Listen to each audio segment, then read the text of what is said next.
sou a professora Maureen Sferangeben. Vamos iniciar o módulo 3 de Bioquímica Clínica do curso de Atualização e Análises Clínicas promovido pelo Conselho Federal de Farmácia, com o primeiro tópico, que é a Introdução à Bioquímica Clínica. Nessa aula de Introdução à Bioquímica Clínica, nós pretendemos comentar sobre o que a bioquímica clínica avalia, que pode interferir nos exames de bioquímica, como entender valores de referência, como garantir um exame correto e como realizar o controle interno de qualidade em bioquímica clínica. O que a bioquímica clínica avalia? Bem, bioquímica clínica, ela avalia a inter-relação dos sistemas do corpo humano e o seu reflexo nos exames laboratoriais. É isso que o setor de bioquímica clínica ou imunoclínica em alguns laboratórios, ele vai avaliar. É a divisão, então, da medicina laboratorial que vai realizar dosagens em sangue, urina e outros tantos fluidos corporais para fins de diagnóstico, de prognóstico ou monitoramento de condições patológicas.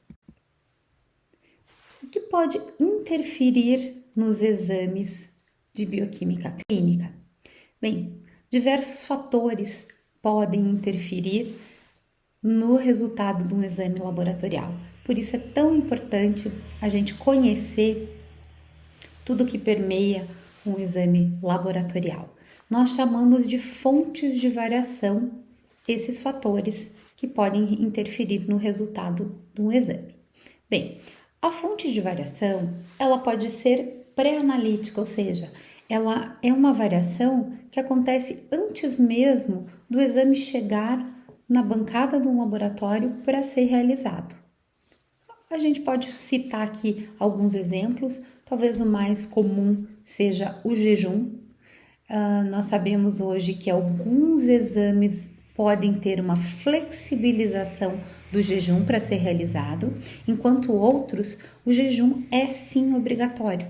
Então, o jejum, ele é obrigatório para alguns exames, não para todos, mas é uma fonte de variação pré-analítica. Uma outra fonte de variação pré-analítica é a postura em que o paciente se encontra. Nós sabemos que existem pequenas diferenças, mas nós não podemos garantir o quanto isso muda de pessoa para pessoa se a coleta for realizada com o paciente, por exemplo, deitado ao invés de sentado. Então, a postura pode interferir em alguns exames de bioquímica. O uso de anticoagulantes, isso é um fator, pré-analítico muito importante. Você utilizar ou não anticoagulante pode interferir em algumas dosagens. Nós sabemos que o tubo de preferência, de escolha para os exames de bioquímica são aqueles tubos que nós chamamos de tubo seco, que é sem anticoagulante, porque nós queremos de fato o soro do paciente e não o plasma, que é obtido através de uma coleta onde existem anticoagulantes. Não que não podemos fazer exames de bioquímica com anticoagulantes. Nós podemos, mas nem todos são feitos. E os tubos de escolha são os sem anticoagulante para a gente obter soro do paciente.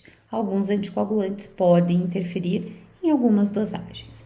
O tempo de transporte para alguns exames de bioquímica é fundamental. Vou dar só um exemplo, que é a gasometria. O tempo de transporte entre a coleta da gasometria e a sua realização é crítico. Isso também pode interferir nos resultados. O tempo de centrifugação e a velocidade da centrifugação de um tubo depois de coletado para obtenção, então, do soro, ou eventualmente do plasma, também é importante. Nós precisamos garantir uma correta centrifugação.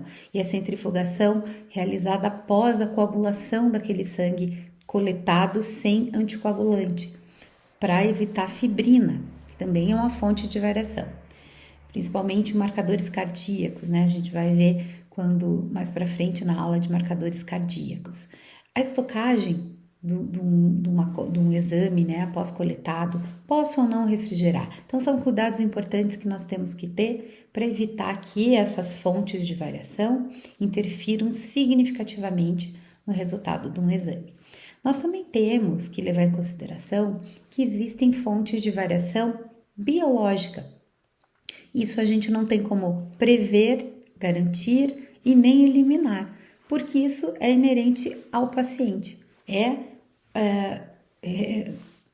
Depende da resposta metabólica daquele indivíduo. Então, nós não temos como garantir que essa variação ela não vá ocorrer. E aí a gente também tem as fontes de variação analíticas, que significam que vão influenciar diretamente no momento de análise daquele exame. Nós temos, por exemplo, uma variação se eventualmente eu realizo o meu exame num equipamento e por algum motivo eu vou realizar em um outro equipamento. Então, a gente tem interferências instrumentais, mudanças de reagente, temos que tomar cuidado, às vezes o reagente muda a proporção que eu tenho que utilizar daquele reagente, a forma como eu tenho que inseri-lo num equipamento automatizado, às vezes temos que mudar a programação por conta de um reagente diferente que mudou de lote. Calibração é fundamental, obviamente, né? Calibrar os equipamentos, mantê-los sempre com a manutenção preventiva e corretiva em dia para que aquilo não interfira no seu resultado. Vamos pensar em equipamentos de bioquímica, onde a gente usa muito filtro de luz, isso tem que sempre estar com uma manutenção em dia para a gente evitar interferentes. Uma coisa importante também é que desses interferentes que eu citei, eu citei as fontes de variação pré-analítica. Isso é fato, já está bem descrito na literatura. Nós temos aproximadamente 70% dos erros ou variações que acontecem nos exames laboratoriais acontecendo por conta de alguma fonte de variação pré-analítica. Então, imagine o quanto é importante a fase pré-analítica de um exame, que muitas vezes é negligenciada quando a pessoa não tem muito conhecimento em relação a análises clínicas. A gente tem que garantir que essa fase pré-analítica ela foi respeitada e que a gente minimizou qualquer fonte de variação. Na fase analítica, os erros acontecem, obviamente, mas uma proporção muito menor, porque o ideal seria 0%. A gente sabe que não existe o 0%, existe muito próximo de zero e é isso que a gente busca. E na fase pós-analítica, nós temos aí fontes de variação e erros em cerca de 20%. Vale a pena também destacar aqui que quando eu falo fonte de variação, não significa necessariamente que vai haver um erro no resultado. Vai haver uma variação daquela verdade que seria o resultado do paciente. Então, não é que está errado o exame. Por exemplo, quando nós temos uma fonte de variação biológica, o exame não está errado, não houve um erro na execução daquele exame, mas a fonte de variação biológica existia e interferiu no resultado, certo? Então, isso também vale a pena a gente destacar. Como entender valores de referência?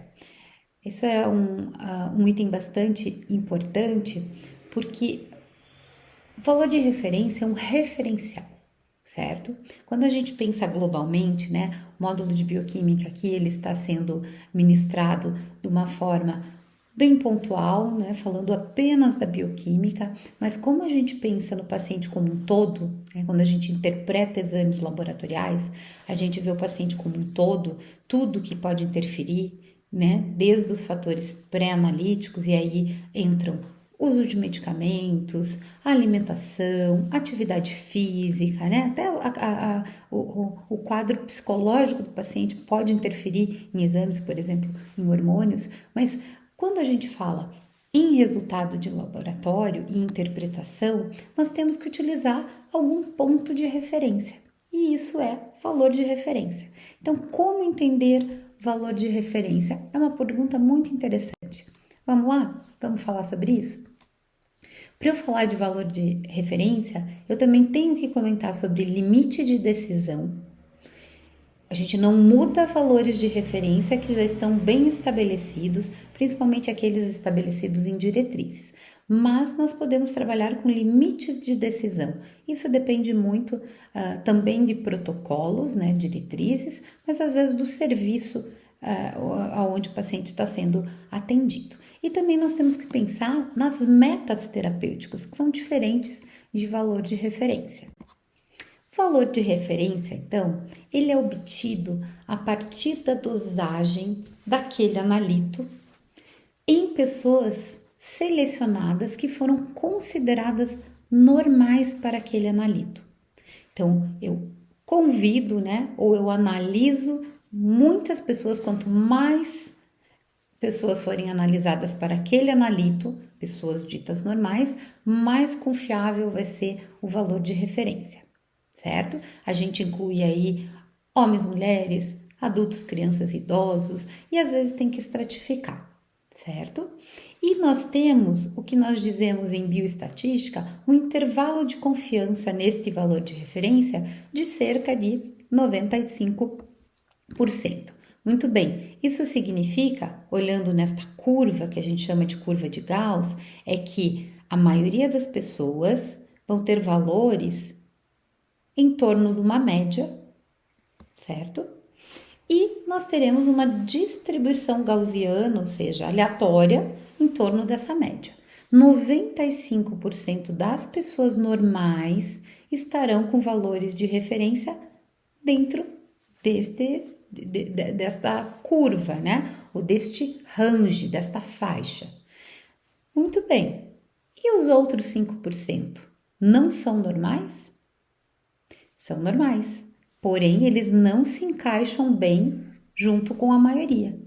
Por isso que o intervalo de confiança dos valores de referência normalmente são de 95%, principalmente quando a gente pensa em valores de referência onde a gente tem uma faixa, né, um range, de tanto a tanto é o considerado normal. 5% das pessoas normais não estarão dentro desta faixa. É por isso que o valor de referência é referencial. O clínico tem que avaliar uma série de coisas, inclusive e principalmente a clínica do paciente. Aí a gente tem que ter um cuidado, né? Nem sempre quem está dentro do valor de referência está bem e nem sempre quem está fora do valor de referência está mal.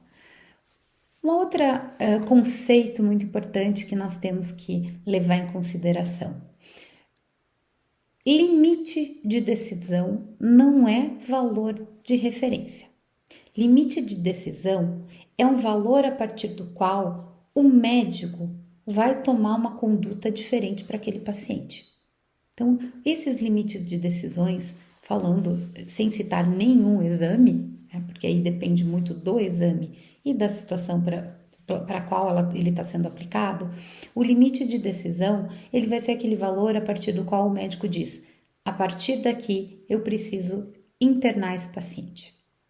Ou, a partir daqui, esta terapia não está mais funcionando, eu tenho que trocar a terapia.